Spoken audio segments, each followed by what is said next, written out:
ہن لباس لکم وانتم لباس لہن، تمہاری بیوی تیرا لباس ہے، اور اللہ بیویوں سے کہہ رہا ہے کہ تمہارے خامن تمہارا لباس ہے۔ جتنا لباس خوبصورت ہوتا ہے اتنا انسان پرکشش ہو جاتا ہے۔ جتنا آپ اپنے لباس کی حفاظت دیں، بیوی کی حفاظت کرو گے، بیوی خامن کی حفاظت کرے گی، یہ رشتہ پرکشش ہو جائے گا، خوبصورت ہو جائے گا۔ اس میں ایک بات رہ گئی تھی، وہ ہے نساؤکم حرث لکم، یہ اسی میں آتا ہے لیکن تھوڑا سا آگے جا کے آتا ہے، تو اس دن بعد وہ اذا سالک عبادی میں چلی گئی۔ تو نساؤکم حرث لکم فاتوا حرثکم انا شئتم، اس کا مفسرین نے ایک ہی مطلب بیان کیا جو فاتوا حرثکم انا شئتم، لیکن چونکہ میں ذمہ دار ہوں مجھے حرث سے ایک مطلب سمجھ آئے، میرے پیشے کا لفظ نا حرث۔ اللہ نے یہاں عورت کو تشبیہ دی ہے کس طرح ذمہ دار ایک پودے کو پروان چڑھاتا ہے۔ یہ ہے تمہاری ذمہ داری اپنی بیوی، چونکہ تم نہیں کسی کے گھر گئے، تمہارے گھر کسی کی بیٹی آئی ہے، ماں چھوڑ کے، باپ چھوڑ کے، بہنیں چھوڑ کے، بھائی چھوڑ کے، سہیلیاں چھوڑ کے، اور اپنی ترتیب زندگی کو توڑ کر ایک بول پر تیرے گھر آئی ہے، تو پاگل تو آتے ہی اس کے ساتھ بدتمیز ہو رہا ہے، کبھی گالیاں دیتا ہے، کبھی تانے دیتا ہے، کبھی تیری ماں اسے کچھ سناتی، کبھی تیرا ابا اسے کچھ سناتا ہے، کبھی تیری بہنیں اسے کچھ سناتی۔ تو نے کھیتی کی راکھی کیا کرنی تھی، تو نے تو کھیتی کو آگ ہی لگا کے رکھ دی، تو یہ فصل کیسے دے گی، تو گندا دانہ اس میں سے نکلے گا۔ تو عورت کو اللہ تعالیٰ نے زمین سے تشبیہ دی، اور اس سے آنے والی اولاد کو کھیتی سے اللہ تعالیٰ نے تشبیہ دی، اور زمین سے کھیتی لینے کا ایک طریقہ ہے، ہل چلتا ہے، زمین نرم کی جاتی ہے، پانی لگتا ہے، پھر اسے اور نرم کیا جاتا ہے، پھر جڑی بوٹیوں کو صاف کیا جاتا ہے، اسے تیار کیا جاتا ہے، پھر اس میں دوبارہ ہل چلا کے بیج لگایا جاتا ہے، پھر اس بیج کی راکھی کی جاتی ہے، حفاظت کی جاتی ہے۔ جب وہ پانی مانگتا ہے پانی دیتے ہیں، چاہے رات کے 12 بجے بھی پانی کی ضرورت ہے، وہ پانی پہنچ رہا ہوتا ہے۔ وہ کھاد مانگتا ہے، کھاد دیتے ہیں، وہ گوڈی مانگتا ہے، گوڈی دیتے ہیں، اور اس میں گندی جھاڑیاں پیدا ہوتی ہیں تو ہم الگ مزدور لگا کر ان گندی جھاڑیوں کو نکالتے ہیں، اور اب سپرے آ گئے ہیں کہ سپرے کرو تو صرف وہ گندی جو بوٹیاں ہیں وہ مر جاتی ہیں، فصل کو کچھ نہیں ہوتا۔ میں آپ کے سامنے ایک نقشہ بیان کر رہا ہوں کہ اللہ تعالیٰ یہاں خامد اور بیوی کی زندگی کو کس خوبصورت انداز میں بیان فرما رہا ہے۔ اعلیٰ فصل لینے کے لیے یہ سب کچھ کرنا پڑتا ہے۔ ذمہ داروں کے پاس عام طور پہ پیسہ نہیں ہوتا، تو وہ جاتے ہیں جی کھاد چاہیے تھی، وہ کہتے 500 روپے ود لواں گے، وہ کہتا جی لے لو، پہ کھاد دے دو، میری فصل مر دی۔ تو پھر اسے سپرے کرنا ہوتا ہے تو اس کے پاس پیسے نہیں ہوتے، پھر وہ سپرے والے کے پاس جائے، یہ نہیں کہتا پیسے کو نہیں دفع کرو، آپ پہ ہوندی تو ہوئے، نہیں ہوندی تو نہ ہوئے۔ ایسا پاگل کوئی ذمہ، چاہے 1 ایکڑ کا ہو چاہے 100 ایکڑ کا ہو، پھر وہ کہتا ہے جی کھاد چاہیے، یوریا، وہ کہتا وہ سپرے کی دوا چاہیے، ڈبے دے پیچھے 200 روپے زیادہ لواں گا، اچھا جی لے لے جی چلے، کپا آ جاندی میں دے دیواں گا۔ وہ ادھار پہ مہنگا سامان اٹھاتا ہے اور اس کی ضرورت کو پورا کرتا ہے۔ وہ گندم کو یہ نہیں کہتا، کپاس کو یہی نہیں کہتا میرے کو پیسے کوئی نہیں، میں نہ تینوں پانی لا سکنا، نہ کھاد دے سکنا، نہ سپرے کر سکنا، تو پھر مکھیاں ہی مارے گا، روٹی تو کوئی نہیں لبنی۔ عورت کی زمین میں محبت کا حل چلاؤ، اپنے رات کے آنسوؤں سے اس کو پانی لگاؤ، اپنے اخلاق کے ذریعے سے اس میں بیج ڈالو، پھر اس کو عزت دے کر، احترام دے کر اس فصل کی آبیاری کرو، اس کو اوپر چڑھاؤ۔ اس میں جو گندی جھاڑیاں ہو گئی، کبھی یہ ادھر سے گندا آئے گا، کبھی ادھر سے گندگی آئے گی، کبھی ساس کی طرف سے، کبھی سسر کی طرف سے، کبھی بہنوں کی طرف سے، کبھی لڑکی کے ماں باپ کی طرف۔ بعض لڑکی کے ماں باپ ایسے بے وقوف ہوتے ہیں کہ اپنی بیٹیوں کا گھر اجاڑ دیتے ہیں، شادی کرنے کے بعد بھی بیٹی کو اپنے حکم پر چلانے کی کوشش کرتے ہیں، تو خاوند کہاں برداشت کرتا ہے؟ شادی کے بعد بیوی پر ماں کا حق نہیں ہے، باپ کا حق نہیں ہونے کا مطلب ہے کہ پہلے اب خاوند کا حق ہے، پھر ماں باپ کا حق ہے۔ ماں کچھ کہے خاوند کچھ کہے تو اسے خاوند کی اطاعت کرنی ہے، ماں کی نہیں، ماں کی نہیں۔ لیکن کچھ والدین ایسے ہیں جو اپنے بیٹیوں کو برباد کر دیتے ہیں، پیچھے سے ڈوریں ہلا ہلا ہلا، ایسے کیسز چھوڑے ہیں۔ زیادہ جو مسئلہ ہے وہ سسرالی مسئلہ ہے، تو اس میں وہ جو گندی جھاڑیاں پیدا ہوتی ہیں نا، ان کو وہ سلیقے سے نکالتا رہے نکالتا رہے نکالتا رہے نکالتا رہے اور اس کی حفاظت کرتا رہے۔ یہ جو آموں کا باغ لگتا ہے نا، تو چھوٹا ہوتا ہے، جب سردیاں آتی ہیں تو اس کو ہم کور کر دیتے ہیں سارے، پہلے اس کے اوپر چونے کا سپرے کرتے ہیں، چونے کا، کہ اس کے پتوں کے اوپر ایک تہ جم جائے، اور اس کے تنے پر بھی چونا لگاتے ہیں تاکہ ٹھنڈک اندر نہ جائے، پھر اس کو یوں کور کر دیتے ہیں کہ اندر سردی نہ جائے۔ اتنی حفاظت ایک چھوٹے سے پودے کی جاتی ہے، تب جا کر وہ پروان چڑھتا ہے۔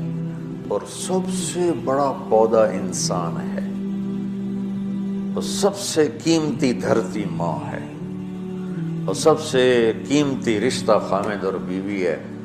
اور آج کے خامد بیوی کو ماں کی گالیاں نکال رہے، بہنوں کی گالیاں نکال رہے، جیسے وہ خرید کے کسی لونڈی کو خرید کے نہیں، کسی کی بیٹی ہے تو کھیتی، تم لوگ دورے والے اب جا رہے ہو، تمہاری شادیاں ہو گئی، تو اللہ کے واسطے بچوں بدتمیز نہ بننا اپنی بیویوں کے ساتھ، یاد رکھنا میری باتوں کو۔ وہ جو گیت تم نے سنا نہیں میری عمر بھر کا ریاض تھا، میرے درد کی تھی وہ داستاں جسے تم ہنسی میں اڑا گئے۔ کہیں ایسا نہ کر دینا میری باتوں کو۔ اگر اپنی زندگی کو خوبصورت دیکھنا چاہتے ہو، عالی شان دیکھنا چاہتے ہو، اپنے اخلاق اچھے کر لو۔ چونکہ بیوی کی بات ہو رہی، ورنہ ہر رشتے میں اسی کی ضرورت۔ ماں کا رشتہ ہے، محبت دینی پڑے گی، باپ کا رشتہ ہے، محبت دینی پڑے گی، بہنوں کا رشتہ ہے، بھائیوں کا رشتہ ہے، اولاد کا رشتہ ہے۔ اگر اولاد پر ہی ڈنڈے برساؤ، گھر سے کرائے گا نہ تبلیغ کرائے گا۔ یہ لاکھوں مثالیں میرے سامنے۔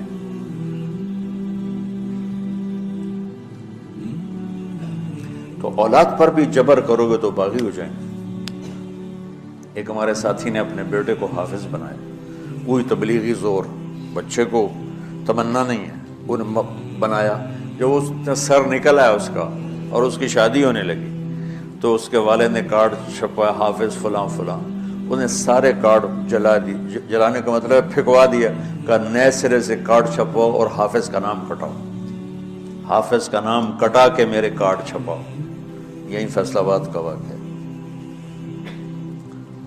تو تمہارے ساتھ عالم کا لفظ لگا ہوا ہے، تم کہو گے میری اولاد بھی عالم ہو، 6 مہینے کی اولاد، اس کے سر پہ بڑی ساری ٹوپی ہوئے، جی چاہے تو اس سے لے داڑھی بھی کاٹ لو ہوتی تسی۔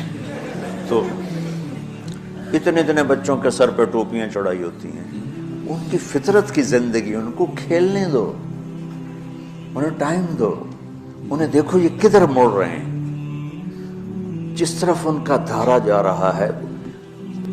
صرف عالم بننے والا ہی مسلمان ہوتا ہے، صرف حافظ بننے والا ہی مسلمان ہے، اور کوئی مسلمان ہے ہی نہیں۔ اللہ نے ہمیں جو دعا سکھائی ہے، رب ہب لی من الصالح، رب ہب لی من العلماء تو نہیں کہا، رب ہب لی من الحفاظ بھی نہیں کہا، من الصالحین۔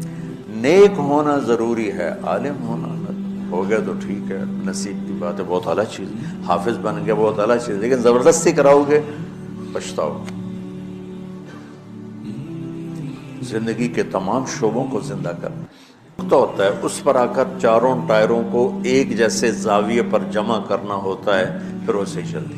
اگر وہ بیلنس آؤٹ ہو جائے تو سوزوکی ہو یا لینڈ کروزر ہو، وہ سیدھی نہیں چلے گی، کبھی یوں ہو جائے گی، کبھی یوں ہو جائے گی، کبھی یوں، وہ خود بھی تھکے گی اور مسافر کو بھی تھکائے گی۔ تو ہر چیز کا سینٹر پوائنٹ جب صحیح ہوتا ہے تو چیز صحیح چلتی ہے۔ اسلام کا جو مرکزی نقطہ اور پوائنٹ ہے وہ نرمی ہے، شدت نہیں، وہ نرمی ہے، وہ عبادات اور باقی ساری چیزیں اپنی اپنی جگہ پر، لیکن ان سب کو جوڑنے والی جو چیز ہے وہ نرمی ہے۔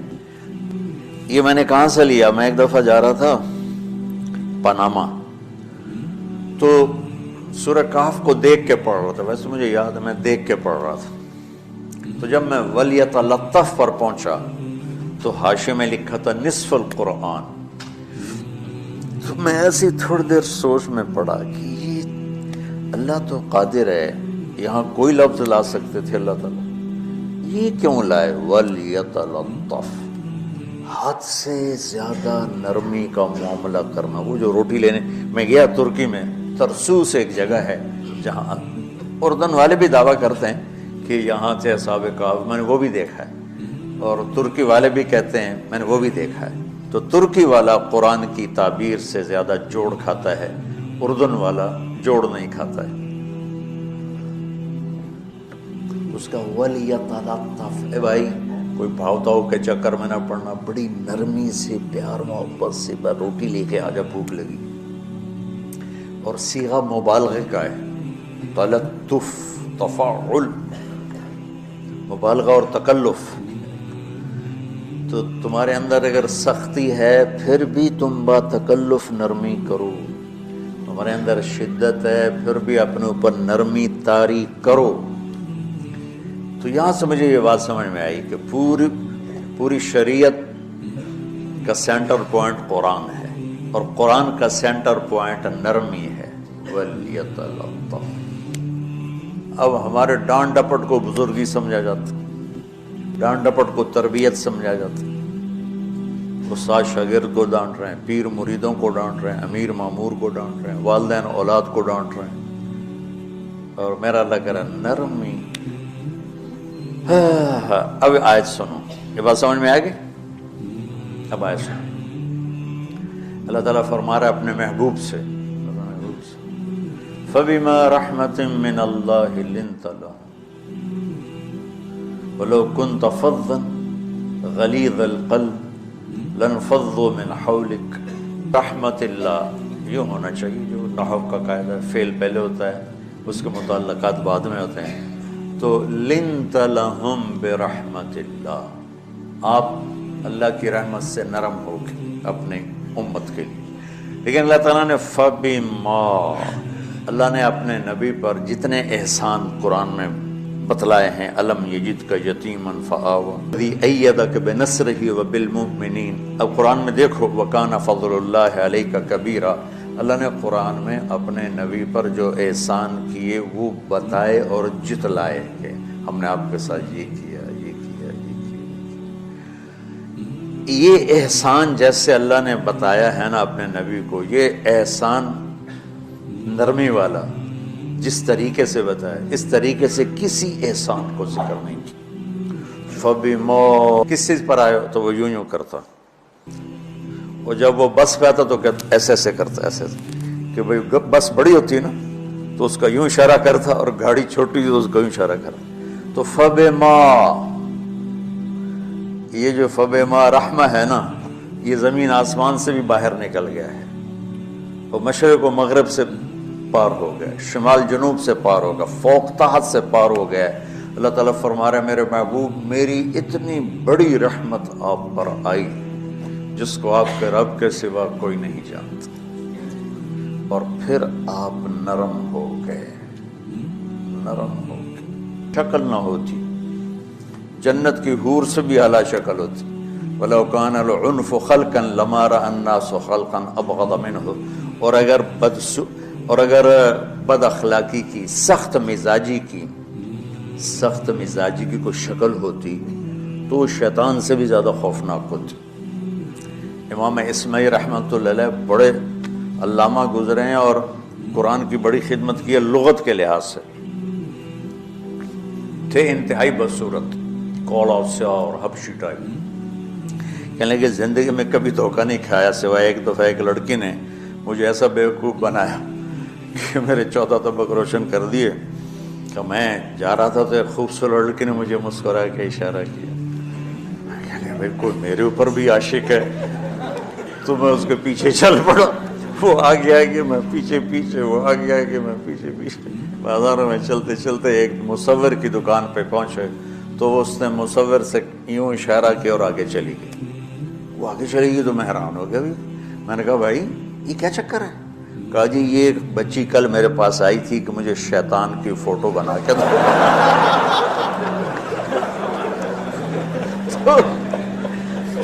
تو میں نے اس سے کہا بیٹی میں نے تو شیطان دیکھا نہیں, تو مجھے دکھا تو میں اس کا فوٹو بناؤں. تو آج تمہیں لے کر کہہ رہی تھی یہ ہوتا ہے ایسا ہوتا ہے. تو اگر سختی کی کوئی شکل ہوتی نا تو شیطان سے بھی بدصورت ہوتی. تو ہماری زندگیوں میں جو آئی ہیں نا رکاوٹیں, اس کا کوئی بڑا سبب نہیں ہے. یہ اسباب ہیں چھوٹے چھوٹے مل کے بڑے ہو. زبان کی شدت, بول کی شدت, نظر کی شدت, طعنے تشنیع, مار پٹائی, اس نے ہمارے رشتوں کو تار تار کر دیا.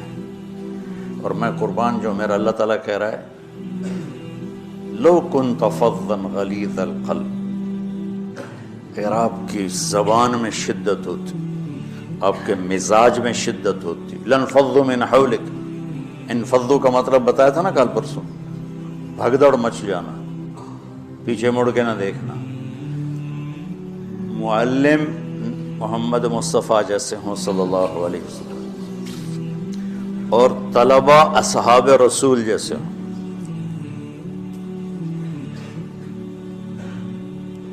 محمد الرسول اللہ, سورہ فتح اللہ نے یوں ایک آیت, محمد الرسول اللہ والذین معہ. یہاں محمد اللہ کے رسول ہیں, یہ دعویٰ ہے, کہ یہ میرے رسول ہیں. تو پوچھنے والا پوچھتا ہے کہ اس کی دلیل کیا ہے؟ تو اللہ کہتا ہے اس کے ساتھیوں کو دیکھ لو, ایسے ساتھی صرف نبی کے ہوتے ہیں اور کسی کے نہیں ہوتے. والذین معہ, معیت بہت بڑا شرف ہے. اور وہ کیسے ہیں؟ اشداء علی الکفار ہیں, رحماء بینہم ہیں. وہ کیسے ہیں؟ تراہم رکعا سجدا, کوئی سجدوں میں گڑ گڑا رہا, کوئی رکوع میں گڑ گڑا رہا. اور اخلاص ایک باریک چیز ہے جس کو موت سے پہلے ہم دعویٰ نہیں کر سکتے کہ میں جو کچھ کر رہا ہوں اخلاص سے کر رہا ہوں. لیکن وہ اتنے اللہ کے قریب ہوئے کہ اللہ نے ان کے اخلاص کی خود گواہی دی, یبتغون فضلا من اللہ ورضوانا. میں صرف قرآن سے صحابہ کو بتا رہا ہوں. تتجافى جنوبهم عن المضاجع يدعون ربهم خوفا وطمعا. میرے نبی کے ساتھ چلنے والے صحابہ کیسے ہیں؟ راتوں کو اٹھ اٹھ کے روتے ہیں, بستروں سے جدا رہتے ہیں. کیسے ہیں؟ كانوا قليلا من الليل ما يهجعون, رات کو بہت تھوڑا سوتے ہیں. وبالاسحار هم يستغفرون, اور پھر سحری کے وقت توبہ استغفار کرتے ہیں. یہ کیسے ہیں؟ یؤثرون علی انفسهم ولو کان بهم خصاصہ, خود بھوکے رہ کر یہ اوروں کو کھانا کھلاتے ہیں. یہ کیسے ہیں؟ لقد رضی اللہ عن المؤمنین اذ یبایعونک تحت الشجرہ فعلم ما فی قلوبهم. یہ کیسے ہیں؟ یہ قرآن صرف بتا رہا ہے کہ صحابہ. آخری بات درجہ بندی کی, لا یستوی منکم من انفق من قبل الفتح وقاتل. میرے محبوب آپ کے صحابہ کے دو ہیں جماعتیں, ایک وہ ہیں جو فتح مکہ سے پہلے ایمان لائے, اور ایک وہ ہیں جو فتح مکہ اور اس سے آخر تک ایمان لائے. یہ جو بعد والے ہیں نا, یہ پہلے والوں کے برابر نہیں ہو سکتے. اللہ نے فرق مراتب رکھا ہے. اتنے بڑے مقام کے لوگ, لفظ کیا آ رہا ہے؟ لانفضوا من حولی, یہ آپ کو چھوڑ کے بھاگ جاتے. سختی اتنی بڑی بلا ہے کہ اتنے دھرتی نے کسی نبی کے ایسے ساتھی نہ دیکھے نہ دیکھے گی, اور ایسے عظیم انسان دنیا میں نہ آئیں گے. انبیاء کے بعد عظیم ترین انسانوں کا ٹولہ, لیکن وہ بشر تھے, ان سے خطائیں ہوئیں, ان سے گناہ ہوئے, پر اللہ نے کہا جاؤ ہم نے معاف کر دیا. کلا وعد اللہ الحسنى, جاؤ سب کے لیے جنت ہے. تو میرا اللہ کہہ رہا ہے میرے محبوب، اور اب تھوڑے سے احادیث سے سن لو۔ آپ نے کہا ابو بکر جنتی، عمر جنتی، عثمان جنتی، علی جنتی، طلحہ جنتی، زبیر جنتی، سعد بن ابی وقاص جنتی، عبد الرحمن بن عوف جنتی، ابو عبیدہ بن جراح جنتی، سعید بن زید جنتی۔ بلال جب جنت میں جاتا ہوں تیرے پاؤں کی آہٹ اپنے آگے آگے سنتا ہوں۔ جس نے جنتی عورت کو دیکھنا ہو ام رومان کو دیکھ لے، بڑے بڑا مناقب صحابہ اٹھا کے دیکھو۔ میرا ایک امتی آئے گا جنت کے دروازوں پر تو 8 دروازے کھل کے کہیں گے مرحبا، ادھر آ جائیں، ادھر ادھر۔ سلمان فارسی ایسے ہوئے، یا رسول اللہ کون ہے یہ؟ تو آپ نے کہا یہ بیٹھا ہے ابو بکر، اس کو جنت کے 8 دروازے پکاریں گے۔ عمر ایک محل دیکھا بہت عالیشان، میں سمجھا میرا ہے۔ جب جانے لگا تو فرشتے نے کہا آپ کے غلام عمر بن خطاب کا ہے۔ عثمان جنت میں ہر نبی کا رفیق ہے، میرا رفیق تو ہے۔ پھر حضرت علی کا ہاتھ پکڑ کے کرتے کرتے کرتے یہاں لگا لیا، علی تو بھی خوش ہو جا، جنت میں تیرا گھر میرے گھر کے سامنے ہے۔ طلحہ زبیر ہر جنتی کا ایک خادم، میرے 2 خادم طلحہ اور زبیر۔ تو اس ایک لائن لگی پڑی ہے، اور میرا اللہ کہہ رہا ہے میرے محبوب اگر آپ کے مزاج میں شدت ہوتی تو ایسے عظیم الشان لوگ آپ کو چھوڑ کے بھاگ جاتے۔ بچو کوئی سمجھے فریاد اس کی۔ میں تو پچھلے 20 سال سے فریاد کر رہا ہوں، او بھائیو نرمی اختیار کرو، محبتیں اختیار کرو، نفرت ہو، اختلاف کرو، نفرت تو نہ کرو۔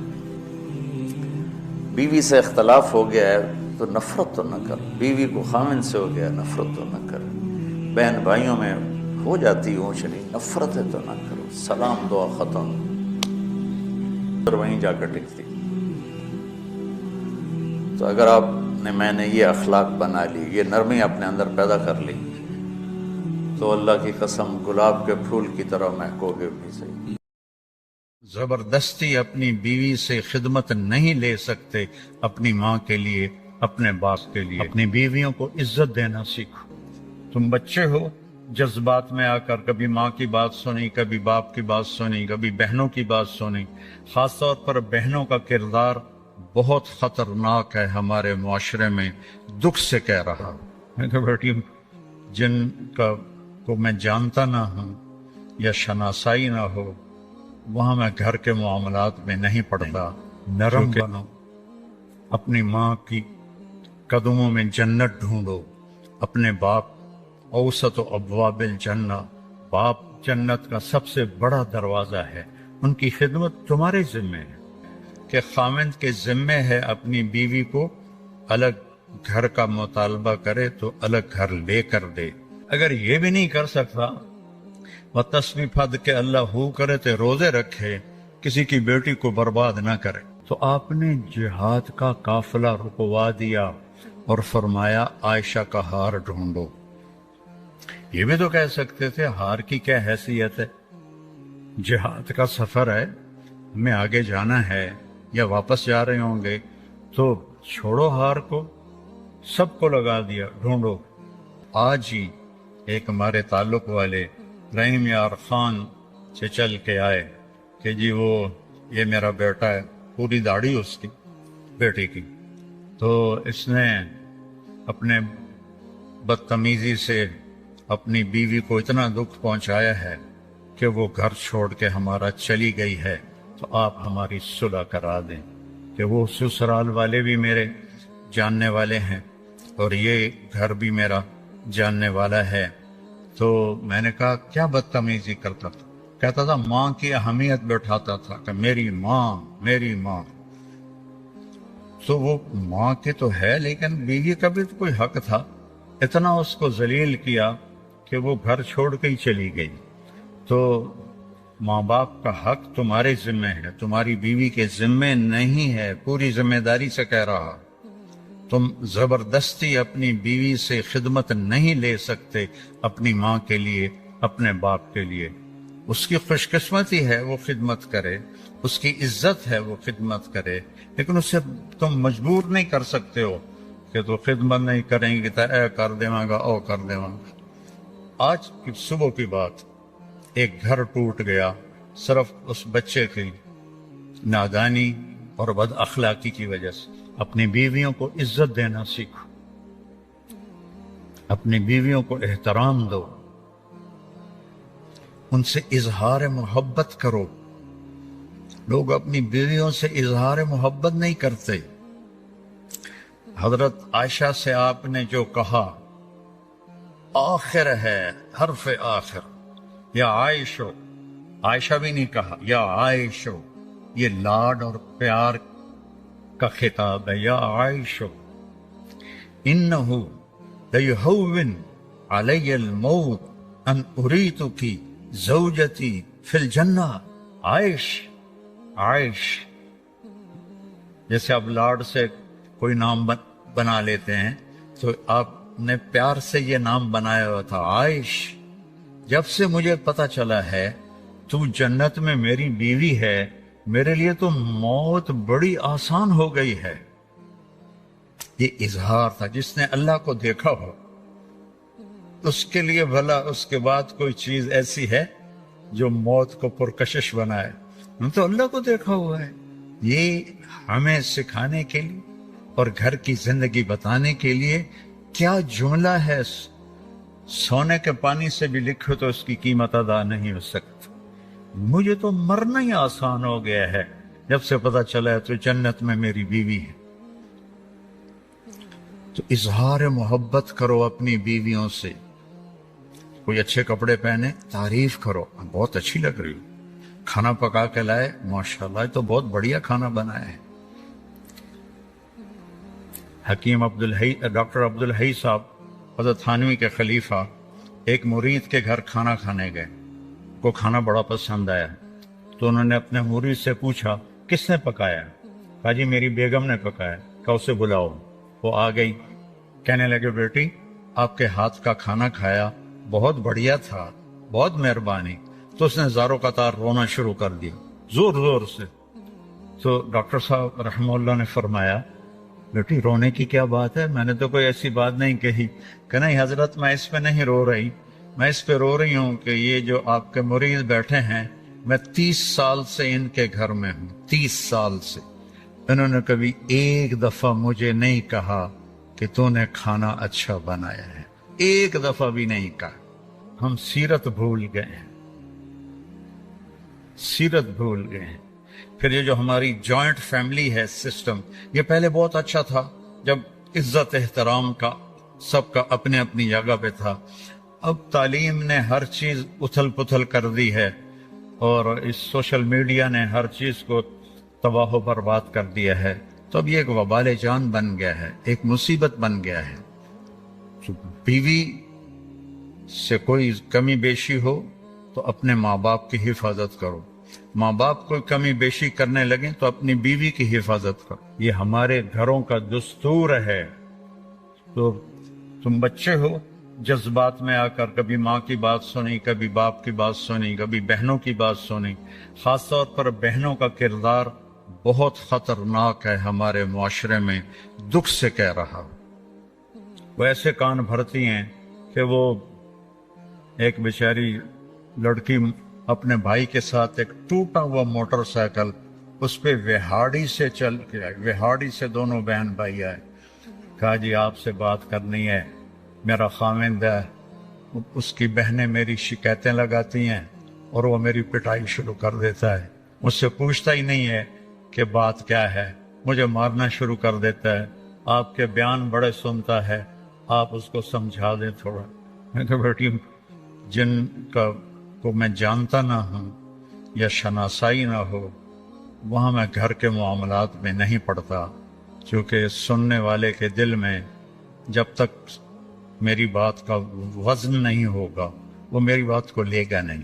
نرم بنو، اپنی ماں کی قدموں میں جنت ڈھونڈو، اپنے باپ اوسط ابواب الجنہ، باپ جنت کا سب سے بڑا دروازہ ہے، ان کی خدمت تمہارے ذمہ ہے، ماں کی خدمت تمہارے ذمہ ہے، باپ کی خدمت تمہارے ذمہ ہے۔ اس لیے فقہا نے لکھا ہے کہ خاوند کے ذمہ ہے اپنی بیوی کو الگ گھر کا مطالبہ کرے تو الگ گھر لے کر دے، نہیں لے سکتا تو گھر کا ایک پورشن اس کے لیے الگ کرے، یہ بھی نہیں کر سکتا تو ایک کمرہ، ایک ٹوائلٹ، ایک کچن، یہ اس آنے والی بچی کا حق کے فرض ہے۔ اگر یہ بھی نہیں کر سکتا، وہ تسبیح پھد کے اللہ ہو کرے تو روزے رکھے، کسی کی بیٹی کو برباد نہ کرے، اپنے آپ کو نمایاں کرو۔ میرے نبی جہاد کے سفر میں ہیں، جہاد کے سفر میں ہیں، اور جب سفر شروع ہونے لگا اور اماں عائشہ اونٹ پہ بیٹھ گئیں تو دیکھا تو گلے کا ہار کوئی نہیں تھا۔ کہنے لگی یا رسول اللہ میرا تو ہار گم ہو گیا، اور مانگ کے لائی تھی اپنی بہن حضرت اسما کا ہار تھا، وہ لے کر آئی تھی کہ میں سفر پہ جا رہی ہوں تو مجھے دے دو، تو مجھے تو پہلے ہار ڈھونڈ کے دیں۔ تو آپ نے جہاد کا قافلہ رکوا دیا اور فرمایا عائشہ کا ہار ڈھونڈو۔ یہ بھی تو کہہ سکتے تھے ہار کی کیا حیثیت ہے، جہاد کا سفر ہے، ہمیں آگے جانا ہے یا واپس جا رہے ہوں گے تو چھوڑو ہار کو، سب کو لگا دیا، ڈھونڈو۔ اور عصر کے قریب سفر تھا تو وہ مغرب ہو گئی، مغرب عشاء کٹھی پڑھ لی، سفر میں تھے اور پانی ختم ہو گیا اور فجر کا وقت داخل ہو گیا اور پانی کوئی نہیں۔ اب سارے لوگوں نے ابو بکر رضی اللہ تعالیٰ عنہ کو طعنے دینے شروع کیے، ابو بکر تیری بیٹی کی وجہ سے آج ہماری نماز قضا ہو گئی، پانی کوئی نہیں، وضو کیسے کریں گے، وضو نہیں کریں گے نماز کیسے ہوگی؟ تو ابو بکر رضی اللہ عنہ غصے میں آئے حضرت عائشہ کے خیمے میں، تو اللہ کے نبی آپ کی گود میں سر رکھے ہوئے سو رہے تھے، وہ تو باپ تھے، اب وہ بول بھی نہیں سکتے، اللہ کے نبی سوئے ہوئے ہیں تو اپنا چہرہ بنا رہے ہیں، اور ایسے کرتے کرتے نہیں رہ سکے، ایک انگلی یہاں ماری زور سے ایسے، تو عائشہ ایسے ہو گئی، انہیں پھر انگلی ماری، پھر وہ ایسے ہو گئی کہ کہیں اللہ کے نبی میری حرکت سے جاگ نہ جائیں۔ تو تھوڑی دیر کے بعد آپ کی آنکھ کھلی تو حضرت عائشہ نے کہا یا رسول اللہ سارے لوگ پریشان ہیں، پانی کوئی نہیں ہے، اب کیا کریں؟ تو اللہ تعالیٰ نے تیمم کی آیات اتار دی، فَتَيَمَّمُوا صَعِيدًا طَيِّبًا۔ تیمم کبھی کسی امت کو نہیں ملا۔ اس رات حضرت عائشہ کے ہار کے گم ہونے کی برکت سے سفر منقطع ہوا، پانی ختم ہوا، اور تیمم اللہ نے امت کو قیامت تک کے لیے دے دیا۔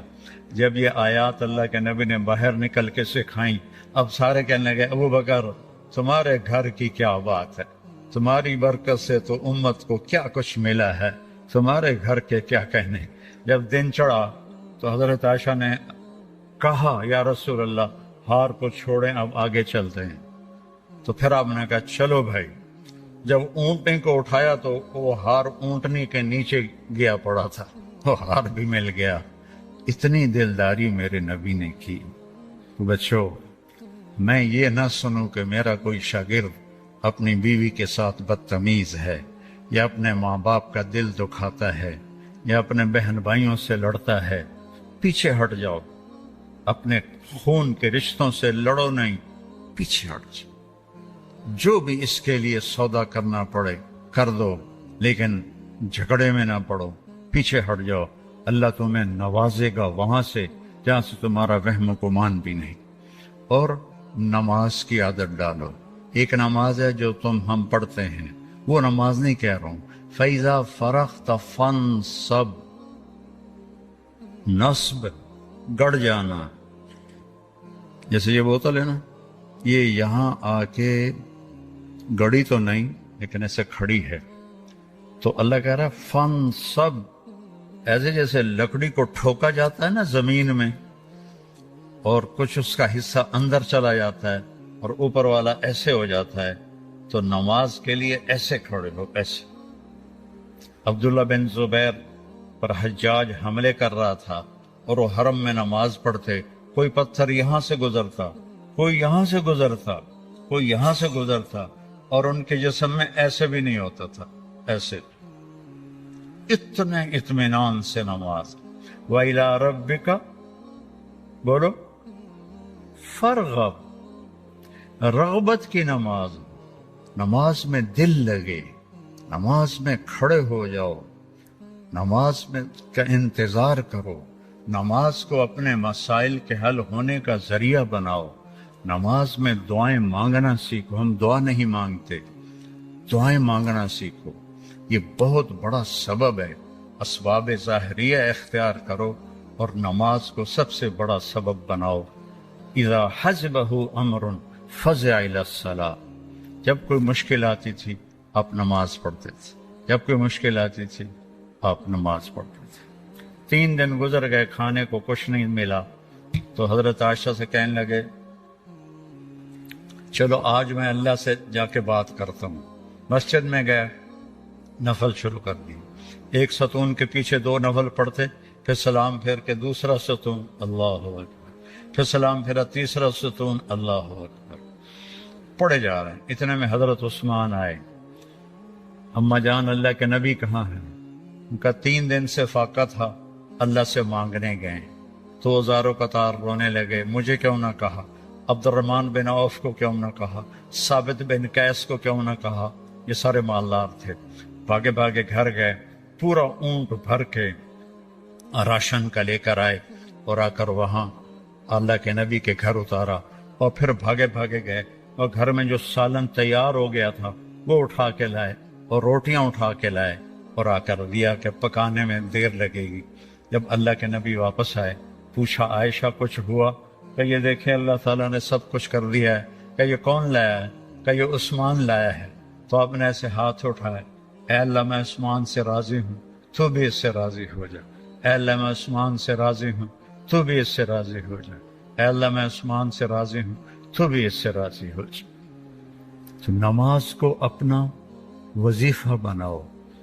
یہ آج کل کے یہ سوشل میڈیا اور بہت سے ایسے نادان لوگ یہ وظیفہ پڑھو، یہ وظیفے پڑھو، یہ پڑھو، یہ پڑھو، یہ سب فضولیات ہیں. سب سے بڑا وظیفہ نماز ہے اور دعا ہے. سب سے بڑا وظیفہ نماز ہے اور دعا ہے. باقی سب ڈھکوسلے ہیں.